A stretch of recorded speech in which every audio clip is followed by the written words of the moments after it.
Rosie Meena. Yes, please, few words. Good evening to all. என்னோட பேர் Rousey Meena Palraj. நான் போல் Walt event பண்ணுறேன். போல் வால்ட்னா எல்லாருக்கும் தெரியும்னு நினைக்கிறேன். நிறைய பேருக்கு அந்த ஈவெண்ட் பற்றி ஸ்பெசிஃபிக்காக தெரியறதே கிடையாது. ஒரு போல் வச்சு ஜம்ப் பண்ணி ஹை ஜம்ப் மாதிரி வார் வச்சு தாண்டுவாங்க, அதுதான் போல் வால்ட் ஈவெண்ட். நிறைய ஸ்பெசிஃபிக்காக யாருக்குமே தெரியறது இல்லை அந்த ஈவெண்ட்டு. பட் ஆனால் வந்து நான் அந்த ஈவெண்ட் ஸ்டார்ட் பண்ணும்போது ரொம்ப லேட்டாக தான் ஸ்டார்ட் பண்ணேன். எனக்கு 23 இருக்கும் போது அந்த ஈவெண்ட்டுக்குள்ளேயே நான் வந்தேன். ஸோ என்னோட ஊர் வந்து தஞ்சாவூர். அந்த ஊரில் போல் வால்ட்டுன்னு சொன்னாலே எக்ஸாம்பிள் சொல்லணும்னா வடிவேலு காமெடி ஒன்று வரும்ல, போலை தூக்கி இது ஓடி வந்து ஜம்ப் பண்ணுவார், அதை சொன்னாதான் அந்த ஈவெண்ட் பற்றியே எல்லாருக்குமே தெரியும். மற்றபடி போல் வால்ட்னா என்னன்னே தெரியாது. அப்படி சொல்லி தான் நான் எக்ஸாம்பிள் சொல்லுவேன், இந்த ஈவெண்ட் தான் நான் இந்த ஈவெண்ட் தான் அப்படின்னு சொல்லிட்டு எக்ஸாம்பிள் சொல்லுவேன். ஸோ அந்த அளவுக்கு தான் நாலேஜ் அங்கே இருந்துச்சு. ஸோ அப்போ எனக்கு அந்த ஃபெசிலிட்டிஸ் இல்லை இப்போ இருக்கிற மாதிரி. ஸோ நான் என்ன பண்ணேன், சென்னைக்கு மூவ் ஆகணும்னு சொல்லிட்டு மூவ் ஆனேன் சென்னைக்கு. ஸோ யாருமே வந்து என்னை அக்செப்டே பண்ணிக்கல. ஏன்னா எனக்கு 23, அதை தாண்டி நான் வந்து ரொம்ப ஷார்ட் அந்த ஈவெண்ட்டுக்கு. 157 சென்டிமீட்டர்ஸ் தான் இருந்தேன். மினிமமாவது 165 இருக்கணும் அந்த ஈவெண்ட்டுக்கு. ஸோ அப்போ எந்த கோச்சஸுமே என்னை எடுத்துக்கவே இல்லை, ரிஜெக்ட் பண்ணிட்டாங்க. அப்போ ஸ்பெசிஃபிக்காக நான் ஒரு கோச்சஸ் கிட்ட நான் பண்ணணும், நான் பர்ஃபார்மன்ஸே பண்ணலனாலும் பரவாயில்ல, நான் இந்த ஈவெண்ட்டை எடுத்து பண்ணுறேன் அப்படின்னு நான் சொன்னேன். சொல்லி ஸ்டார்ட் பண்ணி ஃபஸ்ட் இயர்லேயே வந்து காலேஜ் படிச்சுட்டு இருந்தேன். அப்போ யூனிவர்சிட்டியில் வந்து மெடல் பண்ண ஆரம்பிச்சிட்டேன், சில்வர் மெடல். ஸோ எல்லாருக்குமே அதெல்லாம் தெரிய ஆரம்பிச்சிது எனக்கு. ஆனால் இந்த வெறி வந்து போகவே இல்லை. கண்டிப்பாக இல்லை, நம்ம ஏதாவது ஒன்று பண்ணணும். இன்னொரு விஷயம் என்னன்னா, ஃபினான்ஷியல் ஸ்ட்ரகிள். இந்த ஈவெண்ட் வந்து போல் வந்து இங்கே மேனுஃபேக்சரிங் கிடையாது, யூஎஸ்லேருந்து இம்போர்ட் தான் பண்ணணும். 1.5 lakhs ஆகும் ஒரு போல் வந்து வாங்குறதுக்கு. ஃபினான்ஷியல் சப்போர்ட்டும் அவ்வளோவா கிடையாது. நான் ஒரு மிடில் கிளாஸ் ஃபேமிலி தான். ஒரு போல் 1.5 lakhsனா அது வந்துட்டு அது நீங்க எடுத்துட்டு வந்திருக்கீங்க. அதை எடுத்துட்டு வந்து அதை நாங்க பார்க்கலாமா? ஏன்னா நீங்க உங்க மூலமா தான் நாங்களே அதை பார்க்க முடியும். ஏன்னா 1.5 lakhsங்கிறது ஒரு ஸ்போர்ட்ஸ் வந்து ரொம்ப ஈஸியா எல்லாராலையும் அச்சீவ் பண்ணிட முடியும். ஏன்னா காலையில எழுந்து ஓடு, நீ பிராக்டிஸ் பண்ண, உன்னால முடியும். அப்படி கிடையாது. அதுக்கு கரெக்டான ஒரு ப்ராப்பர் ட்ரைனிங் தேவை, கோச்சஸ் தேவை. அண்ட் அது ஒரு எக்ஸ்பென்சிவான ஒரு விஷயம். இதை விளையாட்டுத்துறை எடுத்துக்கிட்டு நம்மளுடைய கவர்மெண்ட், நம்மளுடைய டிசிஎம் ஸ்பெஷலி எடுத்து இதை செய்யறனால மட்டும்தான் எளிய மக்களால இதை வந்துட்டு பயன்படுத்தி இதுல ஜெயிக்க முடியும். என்ன பண்ணி காட்ட போறீங்களா? அதானே நின்று அதை வச்சுட்டு இந்த அக்வா மேன் நிப்பார்ல, அந்த மாதிரி அக்வா மேன் மாதிரி வச்சுட்டு அப்படியே தைரியமா பேசுங்க. இப்போ ரசிப்பாரு நம்ம சிஎம்ஓ டிசிஎம்ஓ. ஸோ அந்த அளவுக்கு எனக்கு ஃபினான்ஷியல் ஸ்ட்ரகிள் இருந்துச்சு. நான் எப்படின்னா 2வது வருஷத்துல என்ன பண்ணிட்டேன், நேஷனல் ரெக்கார்ட் பிரேக் பண்ணிட்டேன். 8 years இருந்த நேஷனல் ரெக்கார்டு வந்து கேரளால இருந்து ஒரு அக்கா வச்சிருந்தாங்க. அப்புறம் நான் அதை வந்து 8 years நான் வந்து செகண்ட் இயர்ல கத்துக்கிட்ட 2வது வருஷத்துலயே நேஷனல் ரெக்கார்டு பிரேக் பண்ணிட்டேன். ஸோ அது வந்து ரொம்ப ஃபெமிலியர், ஷார்ட்டா இருந்துட்டு டக்குன்னு ஈவெண்ட்டை வந்து பிக்கப் பண்ணிட்டேன்னு சொல்லி ரொம்ப இதாச்சு. அப்போ வந்து எனக்கு ஃபினான்ஷியல் ஸ்ட்ரகிள் ரொம்ப இருந்துச்சு. எப்படா நம்ம ஒரு போல் கூட என்கிட்ட கிடையாது, எந்த போலுமே கிடையாது. அப்பதான் வந்து நான் நேஷனல் மெடல் பண்ணோடனே மீம்ஸ் ஸ்கீம்ல வந்து என்ன ஆட் பண்ணாங்க. ஆட் பண்ணி நான் வந்து இப்போ 6 போல்ஸ் கிட்ட வச்சிருக்கேன். மீம்ஸ் ஸ்கீம்ல இருந்து எனக்கு போல்ஸ் வாங்கி தந்திருக்காங்க.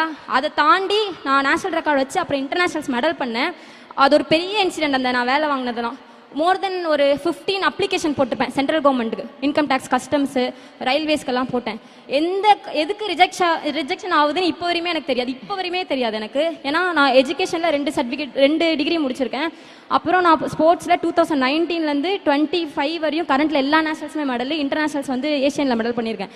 எதுக்காக என்னை ரிஜெக்ட் பண்ணாங்கன்னு இப்போ வரையுமே தெரியாது. நான் வந்து அப்புறமும் 2வது டைமும் என்னோட நேஷனல் ரெக்கார்டை ப்ரோக் பண்ணேன், என்னோட ரெக்கார்டே. அப்போ வந்து நான் பெங்களூர் ரயில்வேஸில் கொடுத்தாங்க. தமிழ்நாட்டில் எனக்கு எந்த சென்ட்ரல் இதுலையுமே கொடுக்கல. நான் அப்போ ஹானர் பண்ணுறதுக்காக உதய் சார் வந்து அப்போ ஸ்போர்ட்ஸ் மினிஸ்டர், அப்போ தான் மாறின டைம், 2 months ஆகுது சார். அப்போ நான் போய் கேட்டேன், சார் இது மாதிரி எனக்கு தமிழ்நாட்டில் தான் ஃபெசிலிட்டிஸ், சென்னையில் தான் அதிகம் போல் வால்ட் பண்ணுறது. ஸோ எனக்கு வெளியில் போனால் என்னால் பண்ண முடியாது, எனக்கு தமிழ்நாட்டில் கொடுங்க அப்படின்னு சொல்லி அப்போ தான் 3% ஸ்போர்ட்ஸ் கோட்டான்னு சொல்லி ஓப்பன் ஆகுது. ஓப்பன் ஆகி அவர் வந்து வாக்குறுதி கொடுத்தாரு, எனக்கு ஒரு 3 months டைம் கொடு, நான் உனக்கு வந்து வேலை கொடுக்குறேன் அப்புறம் அப்படி சொன்னாரு. 3% ஸ்போர்ட்ஸ் கோட்டால முதல் பெண்ணா நான் வந்து அதில் அப்பாயின்மெண்ட் ஆகி டிஎன்பிஎல் டிபார்ட்மெண்ட்ல வந்து ஆஃபீஸராக அப்பாயின்மெண்ட் ஆனேன். ஈவன் நான் ரயில்வேஸில் போஸ்ட் கொடுத்தாங்க, அதை விட 3 மடங்கு சேலரி வந்து இப்போ நான் வாங்கிக்கிட்டு இருக்கேன் சென்னையில் டிஎன்பிஎல் டிபார்ட்மெண்ட்ல. என் டிபார்ட்மெண்ட் என்னோட எந்த அளவுக்கு எனக்கு ஸ்போர்ட்ஸ் வந்து சப்போர்ட் ஆனா, நான் எங்கள் மெம்பர் செக்ரட்டரி சாரியுமே சொல்லணும். ஒரு இன்சிடென்ட் போல் வச்சிருக்கனால ஞாபகம் இருக்கனால சொல்கிறேன். ஒரு 28 போல்ஸ் வந்து நாங்கள் ஃபாரின்லேருந்து இம்போர்ட் பண்ண வேண்டியதாச்சு. கஸ்டம்ஸ் டியூட்டி வந்து இங்கே லெட்டர் வச்சு தான் நாங்கள் வாங்குவோம், மோஸ்ட்லி கஸ்டம்ஸ் கிளியரன்ஸ் பண்ணி வாங்குவோம். அப்போ வந்து லெட்டர் வந்து தப்பாயிடுச்சு, ஏதோ மிஸ்டேக் ஆகிடுச்சு. அந்த நாங்கள் அடித்த லெட்டர் தான் தப்பாயிடுச்சு. சண்டே ஆஃபீஸ் இங்கே எஸ்டிடி க்ளோஸ் ஆகிடும். ஸோ நான் சார்ட்ட சொன்னேன், சார் மண்டே எடுத்தால் பெனால்ட்டி பே பண்ணணும், ஒரு 4 lakhs கிட்ட 28 போல்ஸ்க்கு பே பண்ணணும் சார், எனக்கு என்ன பண்ணுறதுன்னு தெரியல அப்படின்னு எங்கள் மெம்பர் செக்ரட்டரி சார் சொன்னேன். கொஞ்சம் கூட அவர் யோசிக்கவே இல்லை. சண்டே எங்க ஆஃபீஸ் வரையா நான் அதை சைன் பண்ணி தரேன் ரீ லெட்டர். உடனே அதை யோசிக்காம அந்த லெட்டரை சைன் பண்ணி நான் மண்டே 10 மணிக்கு அந்த அப்ளிகேஷனை ஃபைனே இல்லாம அதை நான் எடுத்துட்டேன். அதுக்குமே வந்து ரொம்ப தேங்க்ஸ் பண்ணிக்கிறேன் எங்க மெம்பர் செக்ரட்டரி சாருக்கும். இன்னொரு இன்சிடென்ட் நான் சொல்லிக்கிட்டே போலாம் மேம். நீங்க சொல்லிக்கிட்டே போலாம், ஆனா எனக்கு நேரம் இல்லாம போகுது. ஒரே ஒரு விஷயத்த நான் சொல்லணும்னு நினைக்கிறேன். லாஸ்ட் சொல்லுங்க. எங்க போல் வால்ட்ல ஈவெண்ட்ல ஒரு பொண்ணு, அவளும் இந்தியா டாப்பர் ஒரு பொண்ணு, லாஸ்ட் மந்த்ல வந்து ஸ்கல்ல அடிபட்டு கீழே விழுந்துட்டான். அந்த பொண்ணு கீழே விழுந்து, சேலம் பொண்ணு அந்த பொண்ணு, எந்த ஒரு இது அங்க பார்க்க முடியாதுன்னு சொல்லிட்டாங்க. ஸ்கல்ல வந்து பிளட் லீக்கேஜ் ஆயிடுச்சு. இங்க சென்னைக்கு வந்து அழைச்சிட்டு வந்தாங்க அங்க வந்து ஆம்புலன்ஸ்ல இருந்து. ஸோ அங்க எந்த ஒரு இதுவுமே இன்ஃபர்மேஷன் இல்லை. ஒரே வார்த்தை எஸ்டிடியில் சொன்னாங்க, ஸ்போர்ட்ஸ் மினிஸ்டர் சார் அவங்க இன்ஃபார்ம் பண்ணாங்க. டக்குன்னு அரேஞ்ச் பண்ணி அண்ணா சாலையில் உள்ள அப்போலோ ஹாஸ்பிட்டலில் சேர்த்து 1 டேக்கு வந்து 2 lakhs கேட்டாங்க ஐசியூ வைக்கிறதுக்கு. உடனே மீம்ஸ் அந்த பொண்ணு மீம்ஸ் ஸ்கீமில் இருக்கா. மீம்ஸ் ஸ்கீமில் அப்ளிகேஷனில் உடனே 4 lakhs அந்த பொண்ணு அக்கௌண்ட்டில் ஏற்றி அந்த ஒரு ஸ்போர்ட்ஸை தாண்டி மெடிக்கல் அலவன்ஸுமே அவங்க எல்லாமே தந்து எங்களை பண்ண வச்சுறாங்க. இவ்வளோ ஸ்போர்ட்ஸ் பண்ணுறவங்களுக்கு உண்மையாகவே ரொம்ப தேங்க் பண்ணிக்கிறேன். டெப்டி சிஎம் சாருக்கும் சரி, சீஃப் சிஎம் சாருக்கும் சரி ரொம்ப நன்றி தெரிஞ்சுக்கிறேன். ஈவன் மெம்பர் செக்ரட்டரி சார், எங்க டிபார்ட்மெண்ட் மினிஸ்டர் டிஆர் ராஜா சார், எங்க ஏன்னா ஸ்போர்ட்ஸ் ஃபுல் ரிலீவ் வித் சேலரியோட எங்களுக்கு ஸ்போர்ட்ஸ் பண்ணுங்க சம்பளம் தரோம், நீங்க ஸ்போர்ட்ஸ் பண்ணுங்கப்பா ஃபுல்லான்னு சொல்லி விடுறாரு. ஸோ அதுக்கும் ரொம்ப தேங்க் பண்ணிக்கிறேன் sir. Thank you so much sir.